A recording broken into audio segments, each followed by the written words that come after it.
आने वाली एपिसोड काफ़ी इंटरेस्टिंग है। इस ड्रामे में जो इतना फस क्रिएट किया जा रहा था, इतना टेंशन का माहौल था, चलो किसी बहाने से ही थोड़ी सी रौनक तो लगी। मुझे लगता है हुनैन की बर्थडे के बाद, उस पार्टी के बाद ये बस एक पार्टी आई इस घर में, बाकी तो रोना धोना टेंशन ही थी।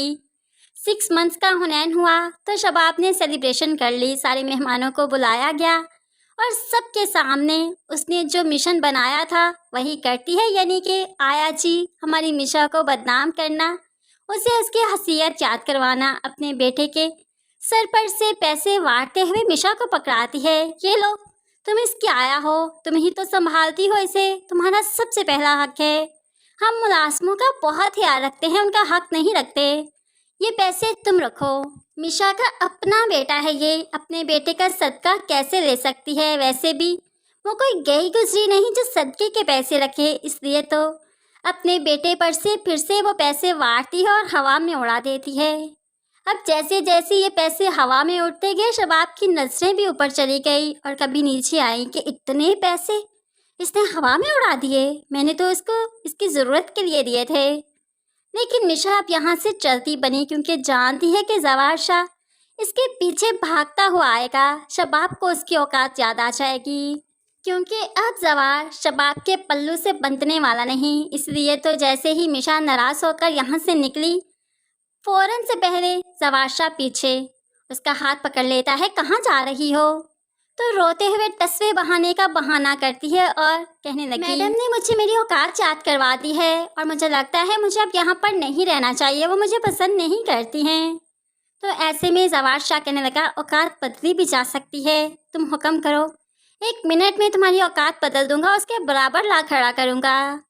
अब मिशा जानती है कि जवार शाह उसे निकाह की ऑफ़र कर रहा है और वो तो ऑलरेडी जवार शाह के निकाह में है। भला निकाह पर निकाह कैसे कर सकती है, लेकिन है अपने ही शौहर के साथ खड़ी है, इसलिए इसे कुछ भी बुरा नहीं लग रहा। बेशक उसका पूरा हक है और वो अपना हक इस्तेमाल करना खूब अच्छे से जानती है, तभी तो वो अपना ये हक इस्तेमाल करते हुए शबाब को नीचे गिराएगी।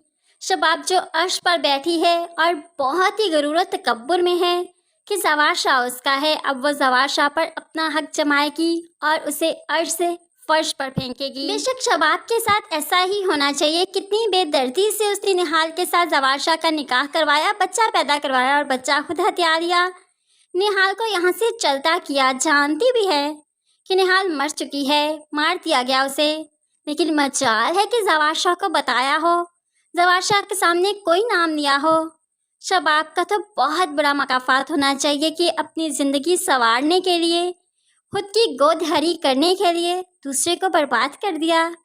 बहुत ही बुरा किया इसने निहाल के साथ, तो शबाब के साथ भला अच्छा कैसे हो सकता है? एक एक करके निहाल सबसे अपना बदला तो ज़रूर लेगी। लेकिन फ्रेंड्स, अब इस ड्रामे की कुछ एपिसोड्स ही बाकी हैं, बहुत जल्द ये ड्रामा वाइंड अप हो जाएगा। वैसे अब इतना इंटरेस्टिंग रहा नहीं, लेकिन कौन कैसे अपने मकाफात तक पहुंचेगा ये देखना काफ़ी इंटरेस्टिंग है। आप इस बारे में क्या कहते हैं ज़रूर कमेंट्स में बताइएगा। मज़ीद वीडियोस के लिए चैनल को सब्सक्राइब कर लीजिए, साथ ही बेल नोटिफिकेशन ज़रूर प्रेस कीजिए ताकि आने वाली हर वीडियो आप बहुत आसानी से देख सकें। दुआओं में याद रखिएगा, अपना बहुत सारा ख्याल रखिएगा। नई वीडियो तक के लिए अल्लाह हाफिज़।